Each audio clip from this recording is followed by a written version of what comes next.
Okay, I want to do my presentation on depression. One of the big reasons that I've thought about doing it on depression, like what it is just because recently I work at the Holiday Inn, and we actually had a guest that came here on spring break. Girlfriend broke up with him. He was with friends, but he still tried to commit suicide. It was very sad to see. He was a young guy. He wanted to give him just take away the pain, I guess, that he felt from depression. And everybody has depression, but I don't think anybody really understands how deep depression can be. It makes you feel almost like you're trapped. It makes you feel like you can't get out, you can't be happy. And a lot of the people that go through depression used to be really happy. They used to always smile and always laugh. And I have friends that used to be that way, and now you see them and they're always stressed out. They're always upset. They have too much anxiety. They resort to taking pills. A lot of drug addicts actually start that way. They're just so depressed. They want something to alleviate that pain, that feeling that they have. And I think we see that in every day. I don't think a lot of people notice it anymore. Obesity is another big cause that makes people feel depression. I know for myself, I was overweight. I'm still a big guy, and it's always kind of messed with me as far as depressed goes. I always wanted to look better, feel better. Definitely, society makes you feel that way. They want you to be someone that you're not. And a lot of ways that can make you feel isolated. It makes you feel like you're not good enough for certain things, and that's not really the case. It's just you're different. People are different. I'm different. The people that are watching this are different from me, but it still makes you depressed. It makes you feel that sometimes you're not good enough, that you don't look a certain way, that you don't act a certain way, that you're just not like the rest of people, and that can make you feel depressed. Depression is a very strong feeling. It can go a lot of different ways. It can make you want to just stay at home. It can make you not want to go out with friends, not want to meet new people, not want to go out and interact with people. A lot of depressed people usually don't get out. They usually seem kind of awkward in social gatherings. You do technically see that. And where does it really come from? I mean, in schools, big problem in schools.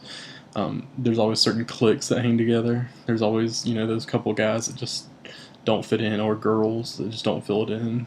Girls definitely go through a lot with, especially looks. The prettier girls, they just don't think they're good enough. And then you have studying on top of that.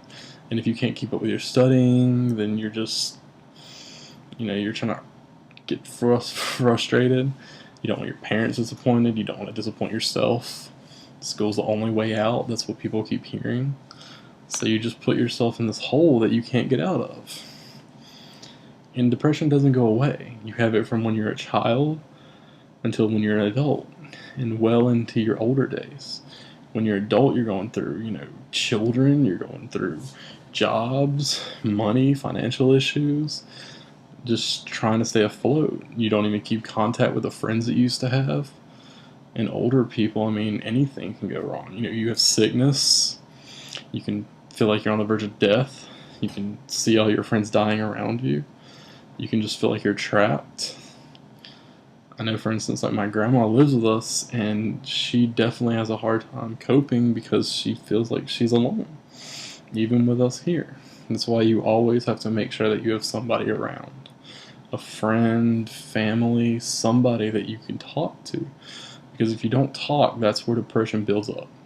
And people that usually break from depression, like the guests that I had, are the ones that want to go towards suicide. And when depression finally gets you and you want to take that step, there's no coming back from it.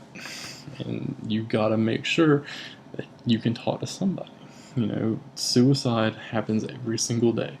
And a lot of the people that you went to school with, they could have overdosed, they could have hung themselves. I know of a few friends that I lost while going through school, and as I've gotten older, that have died by suicide just because they were depressed. A lot of it was because of relationships. They got upset that their girlfriend broke up with them. And you see it all over Facebook and social media sites. You see people messaging on their walls and statuses about how depressed they are, how messed up society is, or messed up a certain person is, and how they just don't want to live anymore. And those are signs that we can't just look away from. That's why, as your family, as people that love, you, as people that love a certain person, that's the kind of signs that we need to look for. That's the kind of signs that we need to look out for, especially for people that look like they're depressed and could really have that kind of episode. Because seeing someone that you love die or commit suicide is not fun. And if you are feeling depressed, there's all kinds of people you can reach out to other than your family. You have counselors at school, you have counselors at college, you have psychiatrists that can reach out to you, doctors, friends and family are a big one. I mean, they're always there. And I know a lot of times after school activities can kind of put people in a different frame of mind. It gets you off something, it gets you able to make friends. I know in football I was able to make a lot of friends that I've kept throughout my life, and even playing in high school. And I think those kind of things are what sets a tone and makes it so people can actually be happy.